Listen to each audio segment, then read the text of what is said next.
अस्सलामुअलैकुम। कैसे हैं आप सब? Welcome back to my channel. तो लीजिए, ये है इधर मॉर्निंग का टाइम और मैं बना रही हूँ अपने लिए और अपने बच्चों के लिए गोभी वाले पराठे। और गोभी वाले पराठे मैं ऐसे बनाती हूँ कुछ लोग तो ऐसे ही करते हैं कि एक बड़ा पेड़ा बना लेते हैं और उसमें ही गोभी और आलू को मैश करके रख लेते हैं। मगर मैं जब भी आलू वाले या गोभी वाले पराठे या मेथी वाले जो भी पराठे बनाती हूँ, मैं उसको दो पेड़ों में ही डिवाइड करती हूँ। मुझसे ऐसे ही अच्छे बनते हैं और मुझे अच्छे भी ऐसे ही लगते हैं। बाकी सारी सबकी ना अपनी अपनी चॉइस पर डिपेंड करता है कि किसने कैसे बनाना है। हालांकि खाने ही होते हैं, जैसे मर्ज़ी बनाकर खा लें, मगर हर चीज़ का टेस्ट भी अलग होता है और तरीका भी अलग होता है। तो मैं दो पेड़ों से ही बनाती हूँ।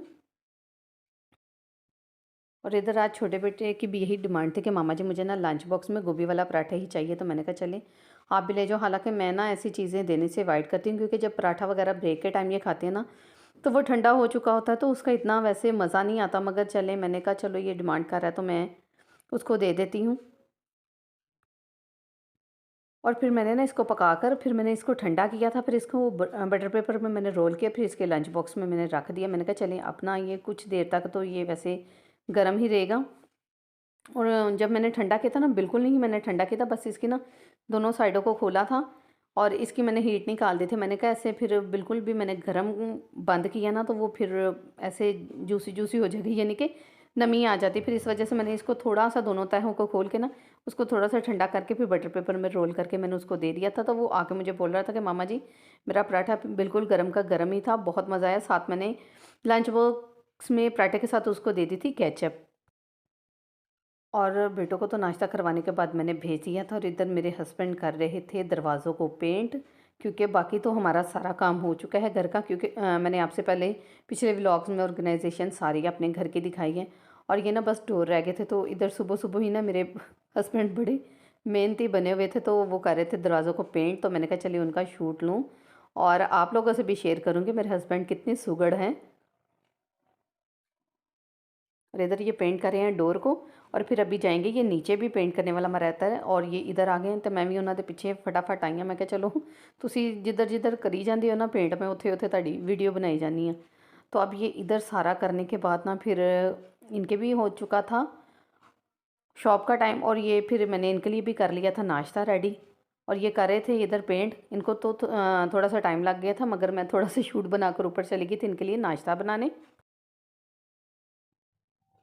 और इधर नाश्ता वाश्ता करने के बाद मैं कर रही थी सफाई और आ गया मेरा पार्सल।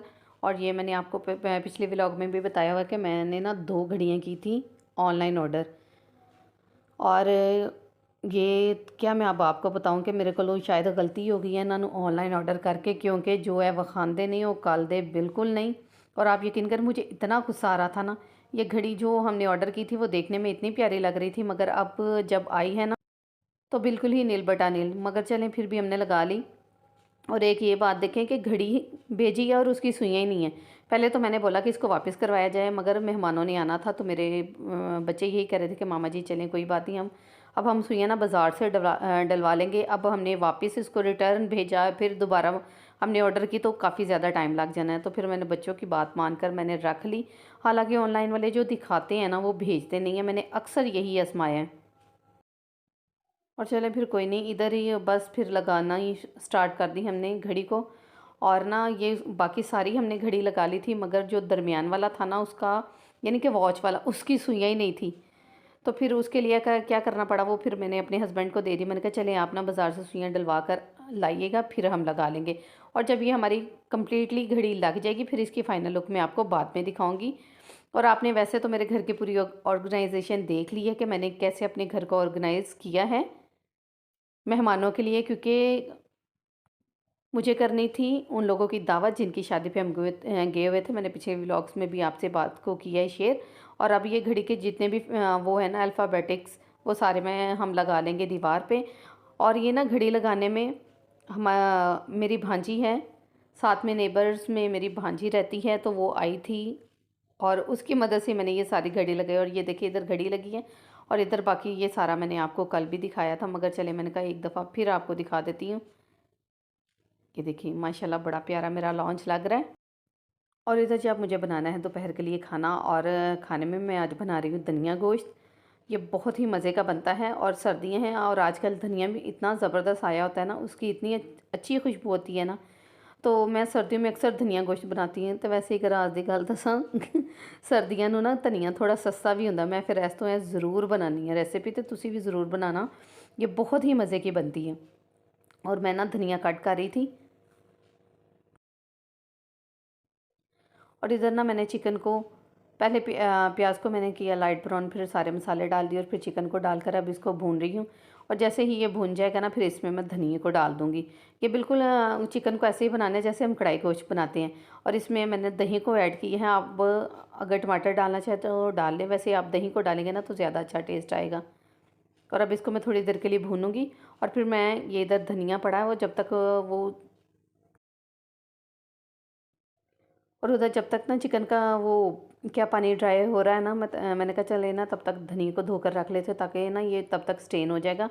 और धनिया में इतनी ज़्यादा मट्टी वगैरह यानी कि जिन्हों सिकरक कहने हैं वो बिल्कुल नहीं थी। तो मैंने कहा चले ना इसको टोकरी में ही धो लेते हैं, क्योंकि कभी कभी ना काम से दिल इतना तंग पड़ जाता है ना कि इंसान कहता है कि बस काम से मिटे जाए। तो अजकल मेरा भी यही हाल होया बिल्कुल। मैं तो थक गई हाँ काम कर करके, तो अब बस खाना बनाना तो मजबूरी है, उसके बगैर तो गुजारा हो ही नहीं सकता। तो बस मैं टोकरी में इसको धो लूँगी। और इधर चिकन भुन चुका था, मैंने उसमें धनिया डाल दिया। अब मैं ना इसको दाम वाले फ्लेम पे पकने के लिए छोड़ दूँगी और फिर देखते हैं कि साथ साथ हमें और क्या करना है।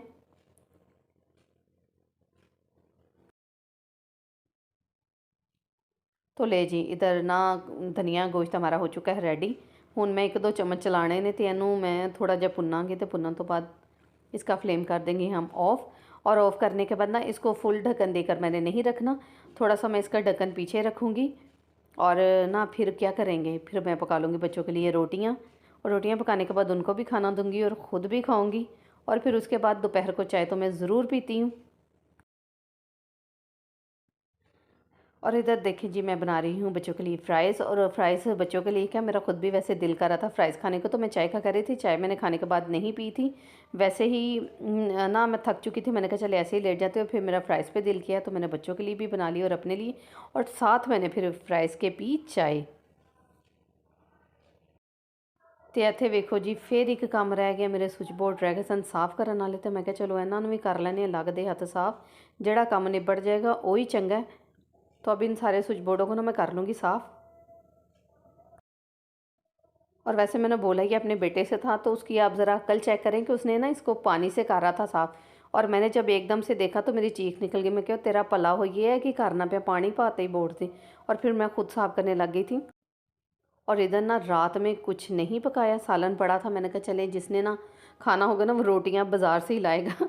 तो मेरे ना बेटा जाके ना अपने लिए शवारमा ले आया और मेरे लिए बर्गर ले आया। मैंने कहा चले ना इसी से ही मौजियाँ उड़ाते हैं, और फिर जब मेरे हस्बैंड आएंगे ना तब देखी जाएगी कि क्या करना है। और वैसे पर्सनली तौर पे मुझे ना ये शवारमा वगैरह इतना ज़्यादा पसंद नहीं है, मगर ये कि मेरा ना बेटा डिमांड कर रहा था कि मामा जी कोई बात नहीं, मैं ले आता अपने लिए शवारमा और आपके लिए बर्गर। मैंने कहा चले ले आओ, मैं भी खा लूँगी। और ये देखिए ये शवारमा भी वैसे उसने ना, मैंने अपने लिए बर्गर मंगवाया था और उसके लिए शवारमा। मगर ये कि आधा आधा खाने के बाद ना हमने वो क्या इम्पोर्ट एक्सपोर्ट कर रही थी। मैं क्या चलो एक चीज़ ही ना दो दो टेस्ट असी कर लाँगे। और यहीं पे करूँगी मैं अपने व्लॉग का एंड। तो जो अभी तक मेरे चैनल पर नहीं हुए, मेरे चैनल को लाइक करें, सब्सक्राइब करें और साथ में दिए गए बेल आइकन को प्रेस करना बिल्कुल मत भूलें, क्योंकि उससे मेरी हर नई आने वाली वीडियो की नोटिफिकेशन सबसे पहले आप तक पहुंचे। कोई नोटिफिकेशन पहुंचेगी तो जाहिर है आपको अच्छे अच्छे व्लॉग्स देखने को मिलेंगे, अच्छी अच्छी टिप्स देखने को मिलेंगी और ऑर्गेनाइजेशन से के मुतालिक आपको बहुत ज़्यादा टिप्स मिलेंगी। नेक्स्ट व्लॉग के लिए देखते रहें एसएस फूड किचन। अल्लाह हाफिज़।